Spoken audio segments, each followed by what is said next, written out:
The viral war, bacteriophages, phages, are the deadliest organisms on Earth. We are completely unaware that a war has been going for billions of years, taking trillions lives every single day. The bacteriophage, sometimes known as a phage, is the single deadly organism on Earth and is engaged in this conflict. A phage is a virus that is in between life and death. They also appear to have been created. The shape of their head is an icosahedron, which has 30 edges and 20 faces. It frequently rests on a long tail with strands that resemble legs and houses the genetic material of the virus. The hidden epidemic, why phages might be to blame for your gut woes. On Earth, phages outnumber all other organisms put together, including bacteria. And they probably exist everywhere there are living things. Right now, there are billions on your fingertips, in your guts, and on your eyelids. Which would worry you considering that phages are largely to blame for fatalities on Earth. But you're fortunate. Even if they slaughter people for breakfast, they merely eliminate bacteria. They kill up to 40% of all germs in the waters every single day.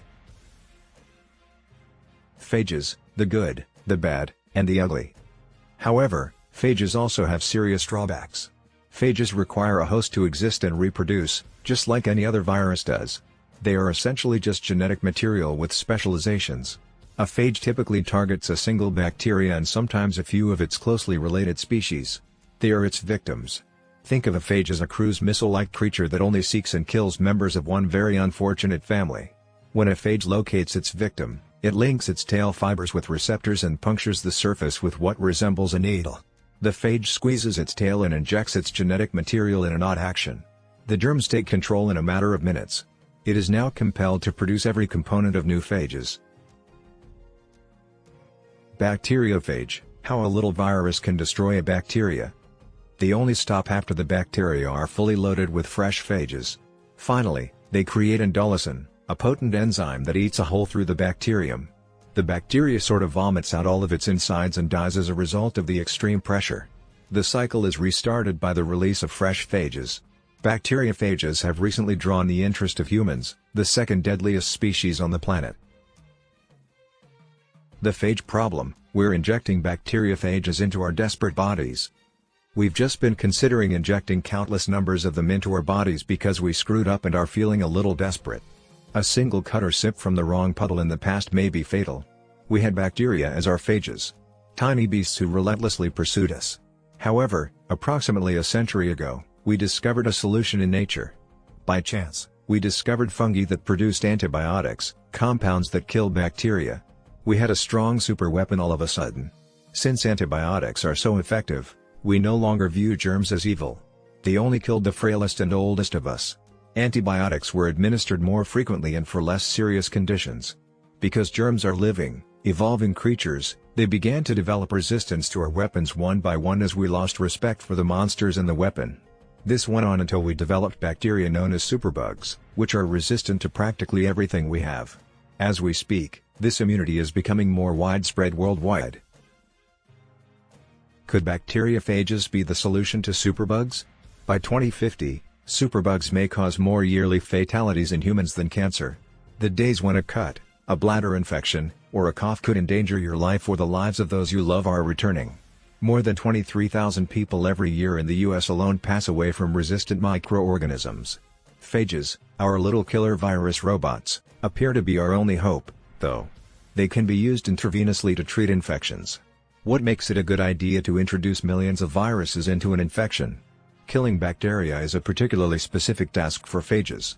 In fact, they are so specialized that humans are fully resistant to them since we are so dissimilar. Every day, we come into contact with billions of phages, and we just politely ignore one another. How phages can help us win the war against antibiotic-resistant bacteria. Antibiotics are like a carpet bomb, destroying everything, even the beneficial bacteria in our intestines that we want to keep there. If we utilize phages to kill bacteria, won't bacteria find ways to defend themselves since phages are like directed missiles that only hit what they're designed to? That's not all there is to it. Phages also developed. For billions of years, they and bacteria have engaged in an arms race, and so far, they are winning. Because of this, phages are intelligent weapons that become more effective at killing. But even if bacteria developed resistance to our phage, we might be able to prevail. It turns out that bacteria must lose their resistance to antibiotics in order to become resistant to even a small number of phage species. We might be able to put them in a difficult situation.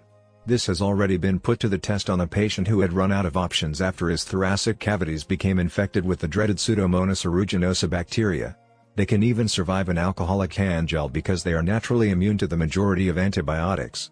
After years of pain, a few thousand phages and antibiotics that the bacteria were resistant were immediately put into his chest cavity. The infections had entirely vanished within a few weeks. Sadly, this medication is still in the experimental stage, and pharmaceutical corporations are still hesitant to spend the necessary billions on a remedy that has not yet received formal clearance.